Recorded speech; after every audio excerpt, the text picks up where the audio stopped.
Hey everyone, welcome back. It is Icon here. Thank you so much for checking out another episode of Esports Analysis. Today, a little bit of a different video. So a lot of people have been saying how much they enjoy seeing teams that are other than Chicago. Again, we've been focusing a lot on Chicago over the last couple months just because they're mainly the team that streams. Not too many other teams do that. But if you've already noticed that we are on board with GODRX. So in this scrim, we are watching Minnesota ROKKR against the London Royal Ravens, and they only actually played 3 maps.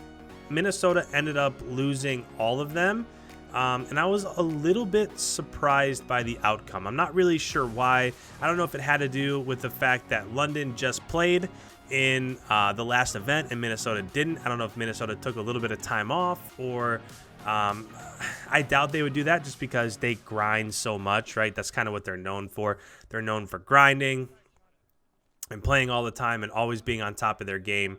But as it stands right now, we are on P1. As you can see, GODRX getting a couple kills here in mid-hill.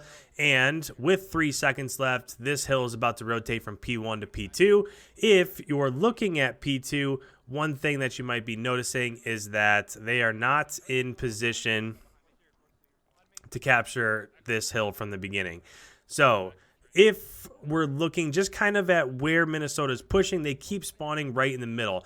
And that's something to be aware of, because what that tells us is that they don't have control of either side here. Let me go ahead and let me pause this just real quick. Minimap right above my head. I'm going to go ahead and explain exactly what's happening. So at the moment, if you're talking just about London, London has control of P2, or at least they did before. You can see GODRX coming in right here.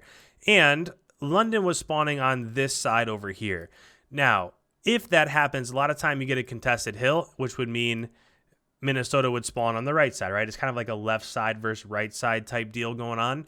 But that wasn't the case. So the reason why that wasn't the case is because London had somebody pushed up in this area of the map. So if you have people on both sides of P2 and you're in P2, then that's going to force Minnesota to spawn towards mid-map. And that's really what you're looking for. We don't see this very often. Now, it has since been broke, right? Since we're watching GODRX, they're inside the hard point with 30 seconds left. It looks like they have control of it, although it is still being pushed. We'll see if they're able to hold this out. But again, a lot of times you see one team's on one side, the other's on another side, and then it's just a battle inside of P2 for the hard point. And there with like 30 seconds left, I thought Minnesota would be able to hold on to the last 30 seconds, and that's not really what happened. So at the end of P1, they had like a 15-point lead, and they're still going to be winning. But as this is rotating out to P3, we'll see who gets control of this first. Now, as we're rotating from P2 to P3, again, mini-map right above my head, I'll just draw exactly what GODRX is doing. If you're going from P2 to P3, the quickest way to do this is right through mid-map, right? That's the way that you would want to take, because it's the easiest way to get there. Not so fast, or not so much, because for P3 and for P5, you want to have that back spawn.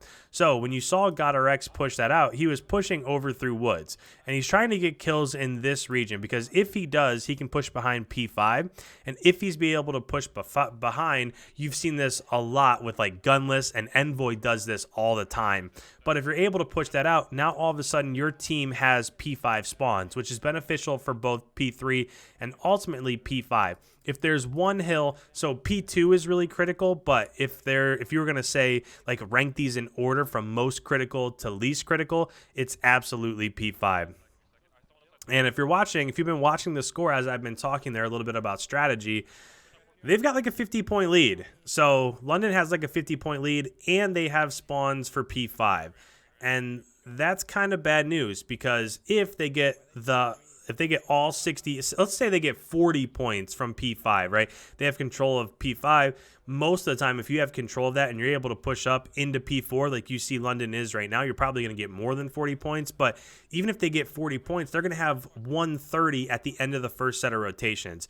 And if you have 130 after the first 5 hard points, then that's going to go a long way towards you winning this map. So the one thing that I'll say about London is that London has done a really nice job of keeping Minnesota off of P4, because the way that you counter not having the spawns for P5 is to get a lot of time inside of P4, right? Say you're down by 20 points at the start of P4 and you don't have spawns for P5. Well, if you just get a ton of time inside of P4, then it doesn't matter so much that your enemy has control of P5. And that's not what happened. So London was able to do a really nice job of, I think they even won, if you were to go back and count the scores, I think London might have even won P4.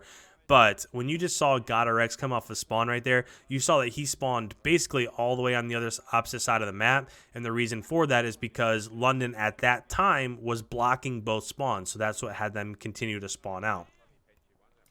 Let me pause this just for a second so that we can explain that real quick. London is inside of P5. And again, minimap right above my head. If they're inside of P5, then a lot of times this becomes London was pushed up over here towards woods, which is why right at the end right there, you saw GODRX spawn over here, kind of in B-Dom right here. But the spawn before that, London also had somebody pushed up into this area. So now if you're controlling both of these areas, then the game has no choice but to spawn the enemy in this region. And that's what you saw from his first spawn. So it took him so long to get back close to P5 just because they were pushed up into coal, they were pushed up into woods, they were getting kills in both of those areas. So that's what forced GODRX to spawn out. And right now with 18 seconds left, I mean, they're nowhere near being able to get in and contest this hard point. So when we said it would be good if you could get 40 points off of P5, they're getting even more than that. The last 5 seconds are going to come off the clock right here, and they've gotten all 60 points inside of P5. And at the end of the first set of rotations, they have basically a 100-point lead, right? 150 to 50. And this just isn't really reminiscent of how Minnesota plays. I don't know if it has something to do with host. I know that there can be some connection issues here based on how far people are spread out. But I don't want to use that as an excuse. It's just kind of, it's just not what you're used to seeing from Minnesota. But with that, the one thing that I love about scrims is that we can go ahead and we can listen into Minnesota's team talk. That's something we don't get to do very often. So with that, I'm going to go ahead, I'm going to turn up the volume on their team comms. I'll still chime in where I feel it's necessary, but I do want to hear exactly what they're talking about. Let's go ahead. Let's listen in a little bit. Elbow going secret right now. Looking back. One shot inside you. One more that. Secret me. Hit him once, only hit him once. Back right. Top crates in the corner. Cross. Nading over your side. Have a guy near. Two. Free. The heavy. One's our deep back. One's our deep back. Dylan deep. Ivory crates push. So at this point in time, London has already pushed up deep on the right-hand side of the map. Ooh, that was kind of a nasty kill right there by Dylan on GODRX. Yo, I'm about to go through water and pitch. I create one water. Yo, Alpha, what time is C? Nice, good shit, bro. Water again. I'm in the window. Water shiny weak. Water shiny weak. Got time. You go rails, Try to back up. Those are kills that you're used to seeing GODRX getting, and he's also, it's also, I don't know, sometimes they run 2 ARs on different maps. It's kind of weird to see him running an SMG so much also. Door dead. All the way back. Backside. Boss gonna weak. Absolute back. You can challenge him. Close right on you. Door dead. Two front right now. Hitting quick front. No, he chopped me in the back, Dylan. This whole time has been exactly what we talked about on the first set of rotations, right?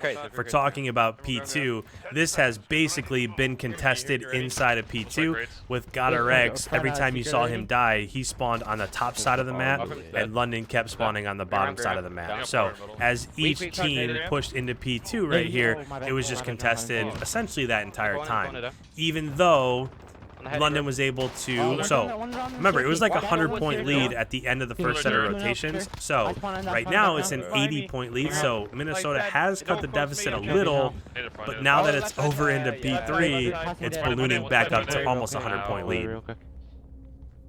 He's lights on me, I think. I'm dead. Needing over. Shotsy dead. He's close. Jump. Two on the front side. One shot. Nice, one more. Church front. We got stuck. I got fucking naded. Did you hear GODRX say Shotsy dead right there when he killed Scraps? Go Huffle, green bolt, quick, 8 on. Map suit. Yeah. Guys, Jack and Tech. Absolute guys. Already slope or some shit. Stacks. Yeah, I got bro. Going green. Another one front. So one thing that let me pause this real quick. So this time is just coming off of P3, and it's a 100-point lead, right? If the way that it's set up right now, so if you're thinking about spawns, Minnesota has the spawn that you want for P5, and we just saw that it's possible to get all 60 points on P5. So if they can somehow win P4 or at least keep it even, if you're going to add 60 points to Minnesota's total, now all of a sudden they're only going to be down by 40 going into the third set of rotations. Now, that would be really hard to do, right? It's really hard to keep them even on P4 and get all of P5, but if you're wanted to lay out the possibility or the route for potentially coming back, that's how you do it. Oh, Jude. Another one inside you from back. Green. Oh, that's him. It's a child. Jurgen. I got Dylan, one more Jude in green, Jude in green. I just got stunned and naded. He's still in front green. Green, front green. One green, open crate. Show me. Oh my god, You can see that London is just doing a really nice job of getting kills pushed up on the map, right? Not always waiting for Minnesota to get inside the hill before they get those kills. They're pushed up into mid-map, and just like that, GODRX had to get through 2 people to even get to the middle of the map. That's how you take control. And that's how you win a hardpoint match on basically any map. So it works here for Gunrunner, but on any map, if you can push forward and you can get kills further and further out away from the hardpoint, then that's how you max out time on those hardpoints. I do want to see the scoreboard right here. You can't see the deaths because GODRX has his camera so far towards the middle.